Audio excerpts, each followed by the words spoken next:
नमस्ते मेरे प्यारे भाई, कैसे हैं आप सभी। आई होप आप सब अच्छे होंगे और आप सभी लोगों की बोर्ड एग्जाम की तैयारी एकदम बेहतर रूप से चल रही होगी।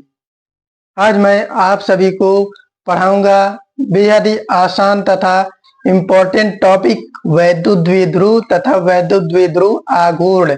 चलिए इसको हम लोग समझते हैं एकदम आसान भाषा में। देखिए, वैद्युत द्विध्रुव इलेक्ट्रिक डाइपोल, सबसे पहले हम लोग एक फिगर के जरिए इसको आसान भाषा में समझते हैं। देखिए, मान लीजिए मेरे पास एक रॉड है, ये रॉड है और इस पर दो आवेश जिसका परिमाण समान है और विपरीत प्रकृति के है। ये प्लस का क्यू है और ये माइनस का है। आवेश तो सेम है लेकिन इनका प्रकृति जो है वो सेम नहीं है और इनके बीच की दूरी जो है वो 2l है। इनके बीच की दूरी 2l है और जो यही निकाय बन रहा है इसी को हम लोग बोलते हैं वैद्युत द्विध्रुव। अब चलिए इसको देखते हैं कैसे हम लोग बोर्ड एग्जाम के पेपर में कैसे लिखेंगे। देखिए, जब किसी वस्तु में, मान लीजिए कोई वस्तु थी, समान परिमाण के दो विपरीत आवेश, समान परिमाण के दो विपरीत आवेश, एक प्लस का क्यूब है और एक माइनस का क्यूब है। विपरीत आवेश एक निश्चित दूरी पर रखे जाते हैं तो इस संयोजन को हम लोग वैद्युत द्विध्रुव कहते हैं। चलिए देखते हैं वैद्युत द्विध्रुव आघूर्ण। वैद्युत द्विध्रुव आघूर्ण किसे कहते हैं। देखिए, वैद्युत द्विध्रुव आघूर्ण उस सदिश राशि को कहते हैं जो ऋणात्मक आवेश से धनात्मक आवेश की ओर खींची जाती है और जिसका परिमाण एक आवेश तथा आवेशों के बीच की दूरी के गुणनफल के बराबर होता है। चलिए इसे समझते हैं। मान लीजिए ये रॉड था हमारे पास, वैद्युत द्विध्रुव आघूर्ण समझे हैं। ये प्लस का क्यू है और ये माइनस का क्यू है। इनके बीच की दूरी 2l थी। तो ये कह रहे हैं कि वैद्युत द्विध्रुव उस सदिश राशि को कहते हैं जो ऋणात्मक आवेश से धनात्मक आवेश की ओर खींची जाती है। मान लीजिए इधर से इधर की ओर खींची गई है, तब इसमें से दोनों आवेशों में से एक आवेश का परिमाण जो है और इन दोनों आवेशों के बीच की दूरी के गुणनफल के बराबर होता है और इसे हम लोग P से प्रदर्शित करते हैं। इसका मतलब हो गया हमारा, अर्थात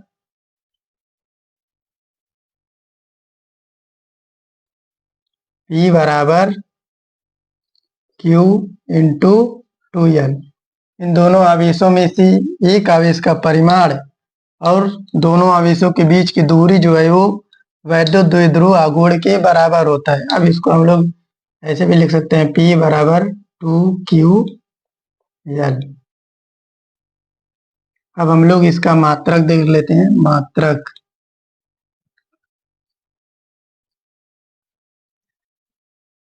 आवेश का मात्रक होता है कूलाम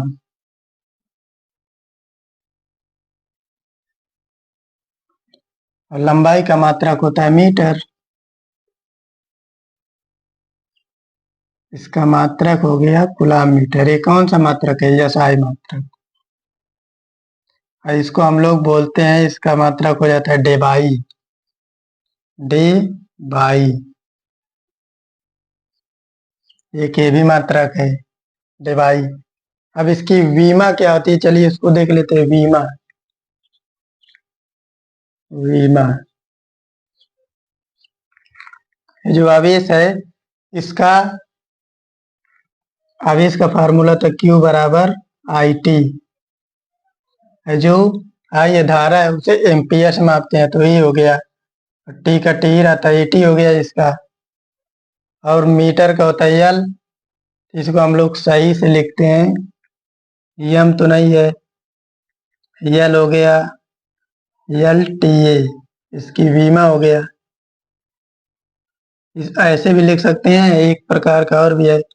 यहाँ पे MLT लिखते हैं तो M0 हो गया, L1 हो गया, T1 हो गया और A1 हो गया। ये भी हो सकता है।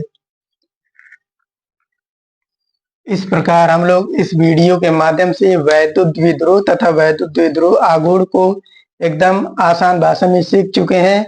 और अगर आपको वीडियो पसंद आया हो तो लाइक कीजिए और चैनल को सब्सक्राइब कीजिए और कमेंट में बताइए कि मैं आप सभी लोगों को अगला वीडियो किस टॉपिक पे बनाऊं, किस टॉपिक पे आप लोग फंस रहे हैं। तब तक ले धन्यवाद और पढ़ते रहिए और आगे बढ़ते रहिए।